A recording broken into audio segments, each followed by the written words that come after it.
Assalamualaikum warahmatullahi wabarakatuh.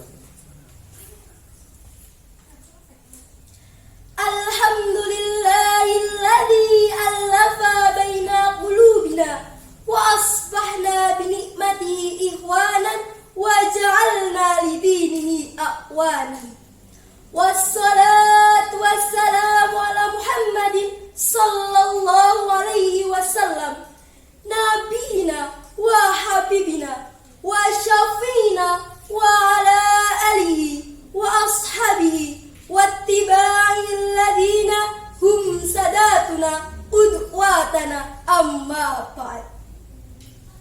Dewan Hakim yang arif dan bijaksana, hadirin kaum muslimin sebangsa dan setanah air yang kami banggakan. Generasi muda saat ini sangat jauh dari apa yang diharapkan para pejuang kemerdekaan.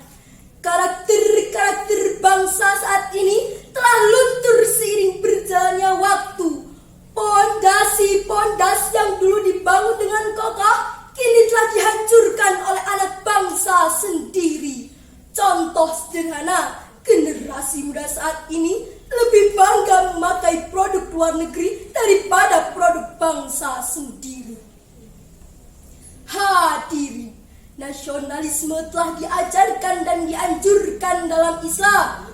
Menurut salah satu ulama Pekalongan, Maulana Habib Lutfi bin Yahya mengatakan, walau hanya sebutir pasir selama ada di atas tanah air, maka akan kita jaga mati-matian. Namun hadirin, sungguh miris apabila kita melihat nasionalisme bangsa Indonesia saat ini banyak dipertontonkan oleh ulah tikus-tikus berdasi yang melakukan tindak korupsi. Cerita rakyat yang meronta-ronta karena permasalahan bangsa dan stabilitas ekonomi yang semakin terhempas bebas. Sungguh menyedihkan. Terkait pentingnya hal tersebut, perkenankanlah kami menyampaikan syarah Al-Quran yang bertajuk Nasionalisme Pembangun Karakter Bangsa.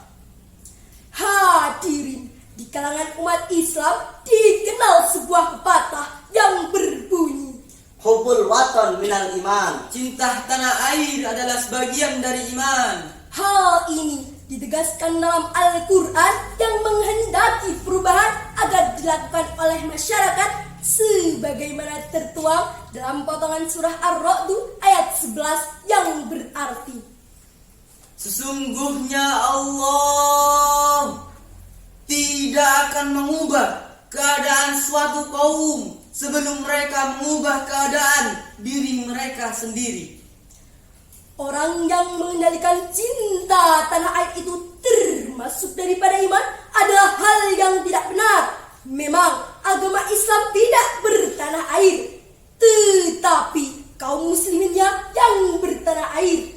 Agama Islam tidak ada kebangsaan, tetapi kaum musliminnya berbangsa-bangsa menurut tempat dan daerahnya.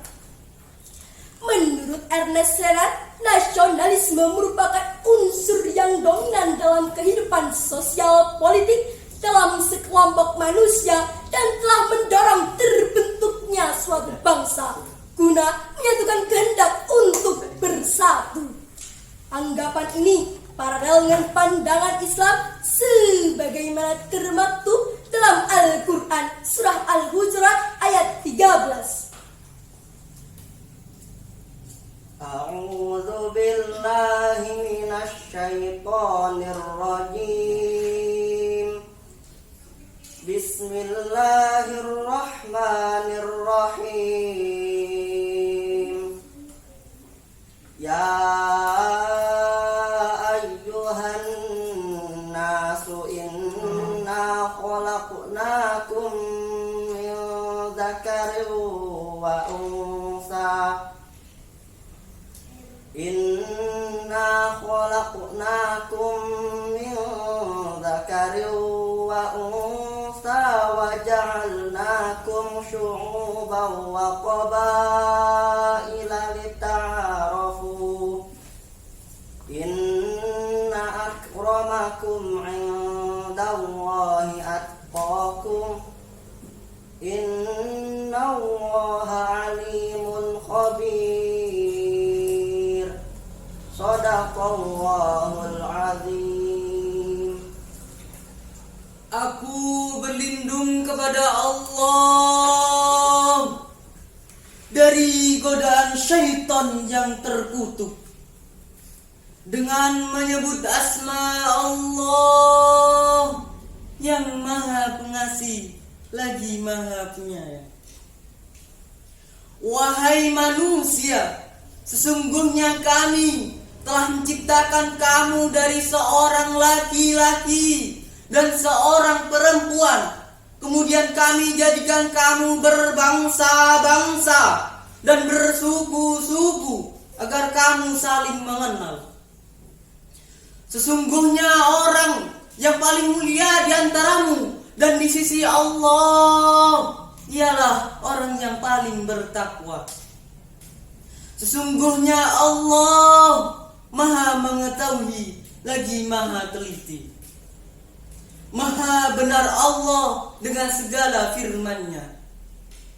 Ma'asyiral muslimin, ma'asyiral muslimat, dalam tafsir Al-Misbah karya Muhammad Quraisyhab, dalam ayat ini terdapat lafaz lita'arafu yang berarti saling mengenal, Hormat menghormati Dan tolong menolong. dan jika hal tersebut telah dilakukan, maka semakin terbuka peluang untuk saling memberi manfaat terbentuk suatu persatuan Menuntaskan segala permasalahan dan juga meningkatkan ketakwaan kepada Allah Subhanahu wa taala.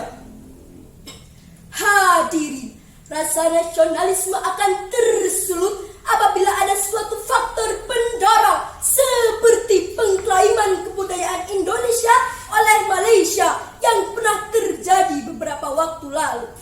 Namun hadirin, seiring dengan meredanya konflik tersebut, nasionalisme luntur kembali. Ironis memang apabila kita bandingkan semangat para pejuang yang merebut kemerdekaan dari belenggu penjajahan.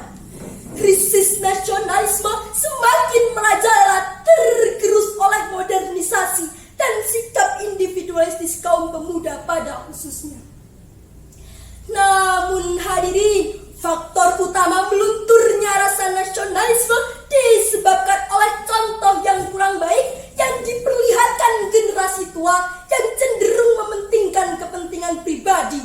Oknum pejabat yang memperlihatkan sikap meninggalkan rasa tanggung jawabnya seperti tindak korupsi, penggelapan dana, penyalahgunaan jabatan yang membuat generasi muda Indonesia bahkan masyarakat Indonesia kecewa terhadap kinerja pemerintah.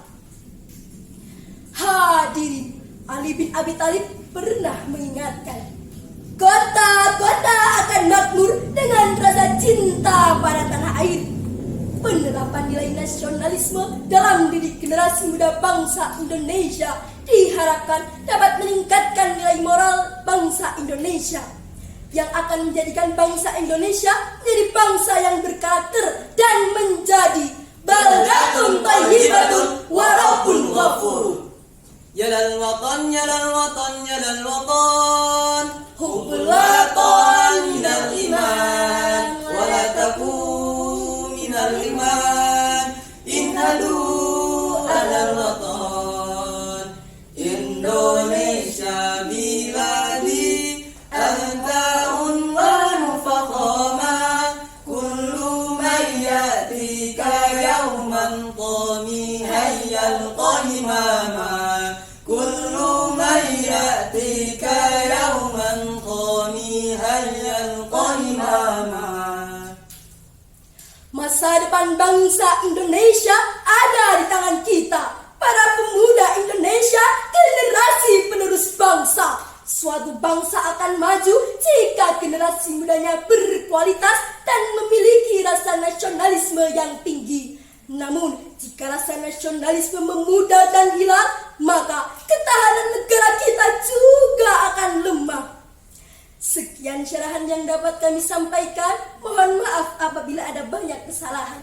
Dengan demikian, mulai detik ini, mari kita rapatkan barisan, kita genggam erat persaudaraan, jangan goyahkan persatuan demi Indonesia yang kuat dan jaya. Ihdinas siratal mustaqim.